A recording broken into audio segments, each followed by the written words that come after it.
Voilà tous les endroits où il ne faut jamais vous baigner. D'immenses souffrances vous y attendent. On les a regroupées en plusieurs catégories et vous allez voir que derrière des eaux calmes se cachent parfois des histoires terrifiantes que vous n'avez vraiment pas envie de vivre. Ne vous baignez jamais près d'un volcan. Vous allez me dire, bah ouais, c'est chaud. Un peu comme en Dominique avec ce lac entier en ébullition, si chaud que vous pouvez y faire cuire un œuf. Sauf que l'eau des volcans cache un secret bien plus dangereux que la chaleur. Partons en Indonésie, au lac Ijen. Un bleu turquoise, somptueux, et une eau à température d'un bon bain. Tout a l'air d'aller bien, mais n'y piquez surtout pas une tête. Il s'agit du plus grand lac acide du monde. Et quand on dit acide, c'est pas du jus de citron. Regardez cette canette littéralement fondre à vue d'œil. La raison, c'est la chambre magmatique juste en dessous qui produit des gaz sulfureux et donc par réaction de l'acide sulfurique.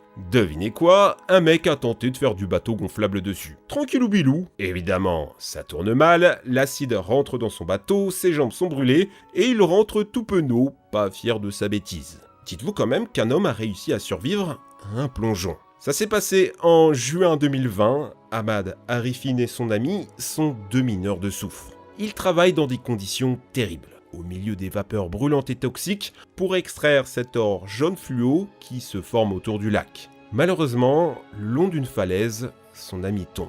Rien à faire, on ne peut pas le sauver, il meurt. C'est d'autant plus triste que sa famille n'allait pas pouvoir lui offrir de tombe, l'acide étant déjà en train de le dissoudre. Ahmad ne pouvait pas s'y résoudre. Il plonge dans l'acide brûlant pour récupérer la dépouille de son ami. Ahmad est aujourd'hui considéré comme un héros dans son pays. Il a pu offrir à son meilleur ami une dernière demeure digne de ce nom. Colin Scott, lui, n'a pas eu autant de chance. Il est tombé dans un des bassins acides du Yellowstone aux États-Unis. Une eau à 95 degrés, un pH de 2. On n'a jamais retrouvé son corps. Voici donc sa tombe. Si vous aimez ce genre d'endroit, allons dans celui qui est considéré comme le pire, la dépression de Danakil. On la surnomme l'enfer sur Terre. Un paysage désertique, une température infernale, une eau incroyablement salée et acide. Une après-midi dans ce jacuzzi naturel, vous ressortez la peau sur les os, sans la peau en fait. Pas même les bactéries les plus exotiques n'y résistent. C'est peut-être le seul endroit sur Terre où la vie n'existe pas. Mais attendez, de l'eau acide, c'est rigolo. Mais parlons aussi des eaux basiques. Parce que oui, je vous rappelle que le pH, c'est un spectre. L'eau est au centre, pH 7. En dessous de pH 2, ce sont les acides forts. Mais quand tu remontes, c'est pas la joie. pH 12, c'est de l'eau de Javel. Et pH 13, c'est de la soude caustique. Et si tu as vu la vidéo de Nozman sur le poisson dans le Javel, tu sais que comme l'acide, ça rigole pas. Eh bien, un lac hyper basique, ça existe dans la nature, comme le célèbre lac Natron en Tanzanie. Il est célèbre pour transformer en pierre tout ce qui est nage. L'eau étant pleine de carbonate de sodium déhydraté, ce qu'on appelle le natron, le produit qu'on utilisait pour faire les momies en Égypte ancienne. Ça sur votre peau, ça brûle comme de l'acide. Étrangement, il y a de la vie. Les flamants roses, les algues rouges et une seule espèce de poisson. Maintenant, si vous ne souhaitez pas faire le chemin jusqu'en Afrique, il existe un autre lac super basique, cette fois-ci en Angleterre, le lagon bleu de Buxton. Son pH est le même que l'eau de Javel. Et malgré les pancartes qui interdisent la baignade, il y a plein de gens qui y plongent. Pas malin, ça provoque pas mal d'hospitalisation pour des brûlures, notamment aux yeux. Surtout que même si l'eau a l'air pure, c'est en fait une décharge noyée. Carcasses de voitures, animaux morts, excréments, tu piques une tête là-dedans mon ref. Ça semblait pourtant impossible d'empêcher les gens de se baigner, alors les autorités ont eu une idée. Verser dans le lac un colorant noir. Et ça marche, y a plus personne. Sauf que les Anglais, ils sont déter. Et en 2020, on a dû entourer les plages de bouse de vache pour que plus personne n'y pique-nique. Peut-on se baigner dans un réacteur nucléaire ? Ceci est un réacteur nucléaire qui s'allume. Et ce que vous voyez ici, c'est le cœur en activité. S'approcher de la lumière bleue signifierait pour vous une mort immédiate. Ça donne pas trop envie de se baigner, et pourtant, c'est sans risque. L'eau est à 30 degrés, ni trop chaude ni trop froide, en plus d'être incroyablement pure. Les 8 mètres d'eau qui vous séparent du cœur agissent comme un véritable bouclier anti-radiation. Chaque 7 cm d'eau divise le niveau de radiation par 2. Pour vous dire, il existe même des plongeurs nucléaires. Des gens qui vérifient que tout se passe bien dans la cuve. Normalement, l'eau les protège, mais le 31 août 2010, il y a eu un accident. Centrale de Lelystad en Suisse. Un plongeur détecte un objet non identifié au fond de la cuve. Il décide d'aller le récupérer. Erreur. Les bulles et les machines font un bruit si assourdissant qu'il n'entend pas son détecteur s'affoler. Il ramasse l'objet, qui se trouve être incroyablement radioactif. Sorti de l'eau, l'alarme sonne. Heureusement, la dose qu'il a prise n'était pas dangereuse, l'eau l'ayant protégé. Maintenant, si vous tenez à faire une baignade radioactive, sachez que c'est possible en pleine nature. Par exemple, le lac Chagan au Kazakhstan. Les soviétiques en 1965 y ont fait exploser une gigabombe atomique, puis ont rempli le cratère avec de l'eau. Ils y ont même mis des poissons en espérant créer un réservoir pour la pêche, le tout avec un film de propagande pour rassurer les populations. Malheureusement, les radiations étaient trop fortes et 90% des poissons sont morts. Les autres ont muté pour devenir énormes. Aujourd'hui encore, il est déconseillé de s'y baigner et de pêcher, même si c'est plus aussi dangereux. Seulement, ce n'est pas le lac le plus radioactif du monde.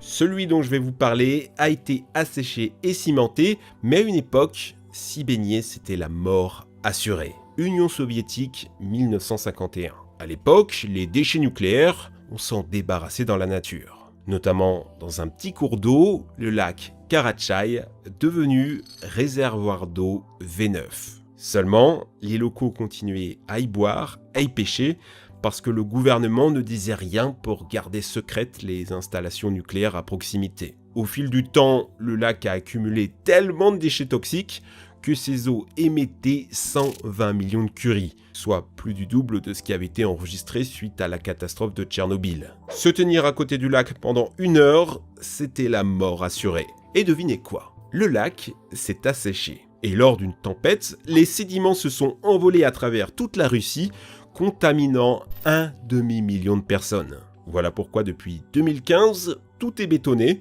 On a même fait repousser des plantes dessus. Par contre, les arbres sont interdits de peur que leurs racines aillent trop profond et réveiller cet enfer vert fluo. Quand le courant est plus fort que toi. En voyant des vagues aussi puissantes, personne de censé n'irait nager là-dedans. Eh ben, nombreux sont les touristes à visiter la plage la plus dangereuse du monde, l'Anakapiai d'Hawaï. Regardez-les se faire balayer par une vague. Ils sont tous sortis blessés, des os brisés. Dieu merci, personne n'a été emporté au large. Ils auraient rejoint ce panneau à l'entrée avec le nombre de morts, 82 en tout. C'est d'ailleurs pas loin de cette plage que s'est déroulée cette scène, célèbre auprès des thalassophobes. Le plongeur a beau être un professionnel, les courants sous-marins sont si puissants qu'il s'est retrouvé piégé sous l'eau pendant 5 minutes. Mais le courant le plus puissant du monde ne se trouve pas dans les tropiques. Pour le trouver, il faut se rendre plein nord, en Norvège. Voici le détroit de Salstromen. Il sépare 2 grandes étendues d'eau qui, quand vient la marée, provoquent ce courant d'une puissance hors norme. Des tonnes d'eau propulsées à 40 km/h. Quand ces masses se rencontrent, elles forment des maelstroms, de puissants tourbillons qui avalent les malheureux qui s'y baigneraient. Ils sont si gros que les navires sont obligés de les éviter, car les tourbillons, c'est des phénomènes dangereux. Ne vous fiez pas aux vidéos YouTube de gens qui s'amusent à y plonger. Ils font les malins, mais dans les commentaires, il y a des témoignages de survivants qui ont eu beaucoup moins de chance. Des scientifiques ont en effet déjà testé d'y jeter des mannequins, par exemple ici dans le maelstrom du Korevrekan. La balise a enregistré une aspiration jusqu'à 262 mètres de profondeur. Maintenant, dites-vous que c'est pas parce que l'eau n'est pas autant agitée qu'elle n'en est pas moins dangereuse. Voici ce qui est considéré comme le cours d'eau le plus dangereux du monde. C'est tout calme, hein. Vous auriez envie de sauter de bord en bord. Pas grave si on tombe.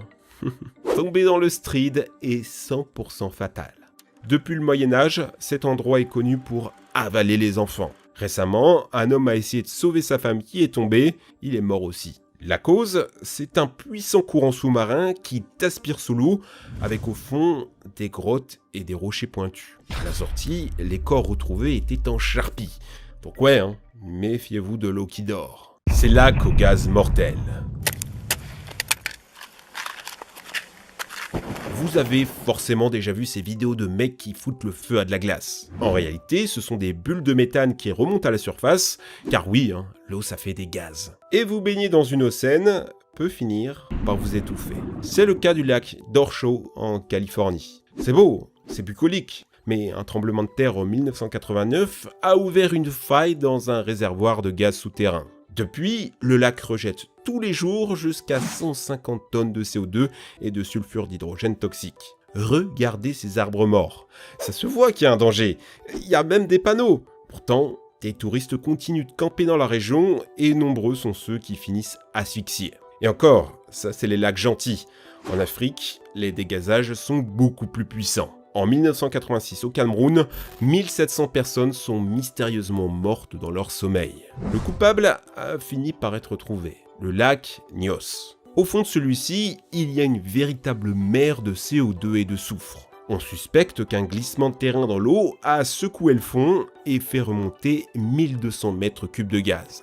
Des gaz lourds qui sont restés au sol et ont déferlé sur les villages comme une vague mortelle de 50 mètres. On appelle ça une éruption limnique. Les témoignages font froid dans le dos, comme ce père entendant sa fille suffoquer dans son sommeil avant de s'évanouir en tentant de la sauver. C'est pour ça qu'aujourd'hui, on dégaze ces lacs, en enfonçant des pompes jusqu'au fond. Mais ça suffira pas pour un lac encore plus dangereux, le lac Kivu, entre le Rwanda et le Congo. 300 000 mètres cubes de CO2 et de méthane dorment dans ces eaux calmes, alimenté continuellement par le volcan à côté. Un dégazage menacerait les 2 millions de personnes qui vivent aux alentours. Surtout que les dégazages, on peut les prévoir, ils se produisent naturellement tous les 1000 ans. Où se trouve l'eau la plus polluée du monde ? Grâce à la pollution, il n'y a pas besoin d'être Jésus pour marcher sur l'eau. La rivière Citarum en Indonésie est la plus polluée du monde. Les industries textiles y déversent des produits extrêmement toxiques, obligés d'installer des panneaux danger à la sortie des canalisations. Même chose pour la rivière de Buriganga au Bangladesh ou celle de Pasig aux Philippines. Mais le cours d'eau le plus emblématique, c'est clairement le Gange en Inde.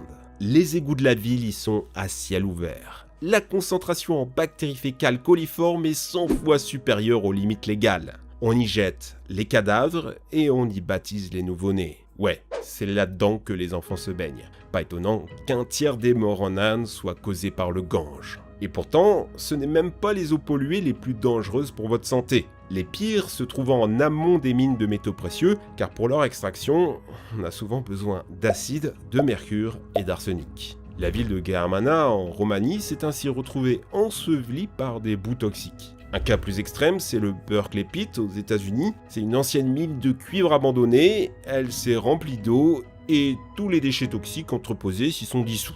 En 2016, des milliers de canards sont morts rien qu'en s'y posant. Du coup, la municipalité a été obligée d'installer des gardes armés pour faire peur aux oiseaux. Et puisque le capitalisme ne perd pas le nord, c'est devenu une attraction touristique, 3 $ l'entrée. Dans mes recherches, j'ai néanmoins trouvé pire. C'est pas très connu, mais laissez-moi vous présenter Churchix en Russie. Elle a le record Guinness Book de la ville la plus cancérigène du monde. L'espérance de vie est de 42 ans pour les hommes.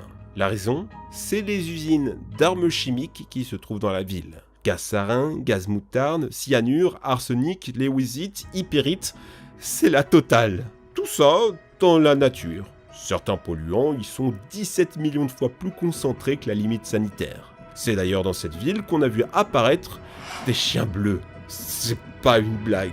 Heureusement, tout ça change. Beaucoup de ces cours d'eau sont en cours de dépollution. L'enjeu écologique est heureusement une prise de conscience mondiale.